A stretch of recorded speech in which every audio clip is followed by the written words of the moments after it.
BNP মহাসচিব মির্জা ফখরুল ইসলাম আলমগীর বলেছেন, শেখ হাসিনা মানবতার শত্রু, মানবজাতির কলঙ্ক, তাকে ক্ষমা করা যাবে না।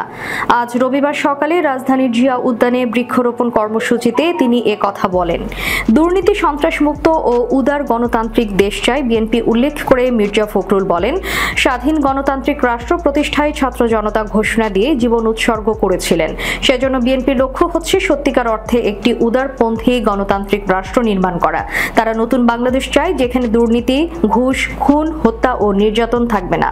মানুষ স্বাধীনভাবে বাঁচবে। তিনি বলেন, যারা গণ অভ্যুত্থান শহীদ হয়েছেন তাদের পরিবারের পাশে দাঁড়াতে হবে। শহীদদের জন্য কিছু করতে না পারলে জাতি কখনো আমাদেরকে ক্ষমা করবে না। নির্বাচন নিয়ে তিনি বলেন, অন্তর্বর্তীকালীন সরকার প্রতিশ্রুতি অনুযায়ী জাতীয় নির্বাচন দেবে বলে আশা করি। গণতন্ত্রে ভিন্ন মত থাকলে সবাইকে নিয়েই রেইনবো নেশন গঠন করতে চায় বিএনপি।